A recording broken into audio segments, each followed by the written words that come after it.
ओम साई राम। साईं बाबा के दरबार में सभी साईं भक्तों को प्रणाम।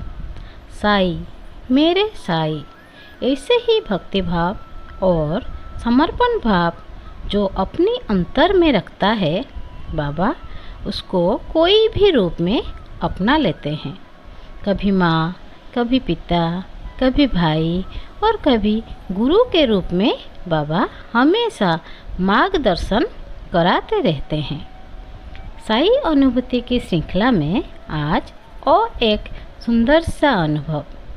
ये अनुभव है रीमा जी की।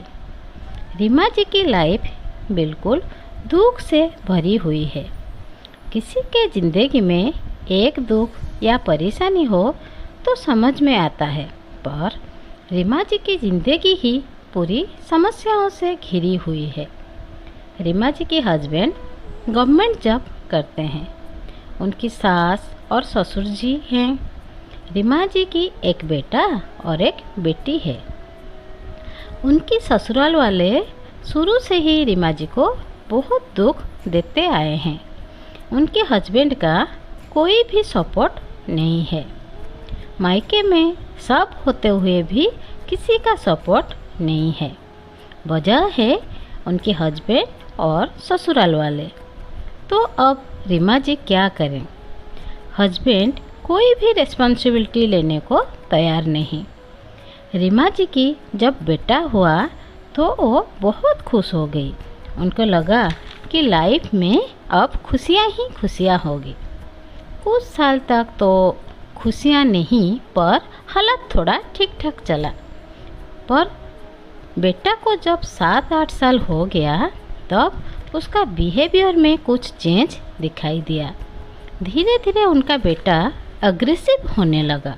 स्कूल में कोई भी बच्चा से मिलना जुलना उसको पसंद नहीं आया।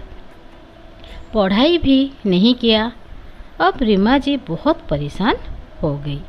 वो अपने हस्बैंड से बेटे के बारे में बात की, पर उनके हस्बैंड कुछ नहीं सुने।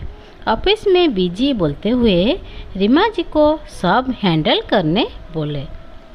जैसे जैसे समय बीतने लगा, उनका बेटा को दिमागी हालत खराब होने लगा। स्कूल नहीं जाना, कई दिनों तक नहीं नहाना, ये सब स्टार्ट हो गया। बहुत गुस्सा भी करने लगा। ससुराल वाले इसका जिम्मेदार रीमा जी को ही बताए। इसी बीच रीमा जी की एक बेटी भी हुई। भगवान की कृपा से बेटी अच्छी और स्वस्थ है। रीमा जी दोनों बच्चे, सास ससुर, घर का बाहर का सब जिम्मेदारी उठाती रहती थी। वो बहुत मुश्किल से बेटा को घर में सर बुलाकर पढ़ाने लगी। बहुत मुसीबतों का सामना करके वो चल रही थी।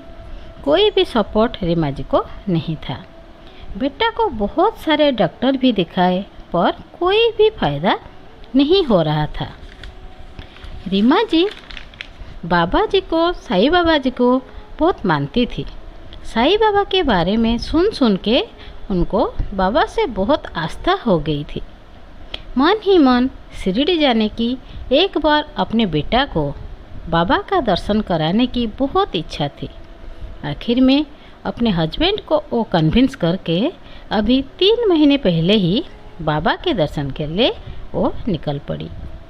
शिरडी जाने का जब कंफर्म हुआ तो रीमा जी की खुशी का ठिकाना नहीं रहा। वो बाबा से बोली कि बाबा एक बार दर्शन हो जाए, फिर ये बेटा को आप ही संभालना, मुझ में और शक्ति नहीं है। क्योंकि उनका बेटा भीड़ से डरता था, किसी से बात नहीं करता था, इसीलिए उन्होंने ऑनलाइन दर्शन का टिकट करा दिया ताकि अच्छे से बाबा की दर्शन हो जाए। वो लोग अच्छे से शिरडी पहुंच गए।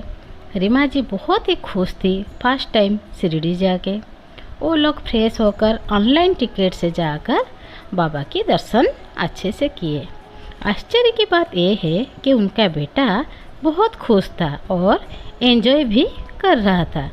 रीमा जी बाबा के आगे बेटा को प्रणाम कराई और रोने लगी।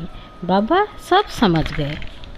फिर दूसरे दिन रीमा जी सोची कि आज जनरल लाइन से जाकर दर्शन फिर से कर लें। वो बेटा से पूछी कि बेटा आज लाइन से जाएंगे? बेटा खुशी खुशी बोला कि हाँ जाएंगे। रीमा जी बहुत ही आश्चर्य हो रही थी अपने बेटे की ये सब बदलाव देखकर।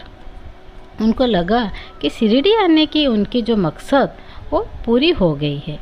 वो बाबा को धन्यवाद देने लगी। बाबा के चमत्कार से वो लोग जनरल लाइन में जाकर फिर से बाबा के दर्शन आराम से किए। उनका बेटा लाइन में बहुत ही एंजॉय कर रहा था। दर्शन करके वो लोग जब बाहर आए तो कुछ देर बाहर बैठे। देखे कि उनका बेटा एक बूढ़े आदमी से कितने अच्छे से बात कर रहा है।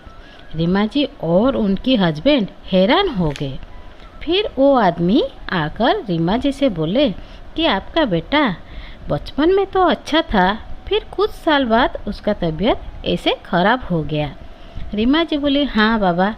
फिर वो बोले कि बेटा को भूख लगी होगी, वहाँ लड्डू मिलता है उसको दे दो। सच में सबको बहुत भूख भी लगा था। फिर सब जाके लड्डू लाए। वहाँ भी वो बूढ़ा आदमी मिल गए। वो बोला बेटी मेरे पास एक छोटा सा किताब है बाबा का, देखो। फिर रीमा जी वो किताब को देखी तो वो बोलने लगे ये किताब पुस्तकालय में मिलता है, वहाँ से जाके खरीद लो। रीमा जी पुस्तकालय गई और वहाँ उनको यह किताब मिल गया।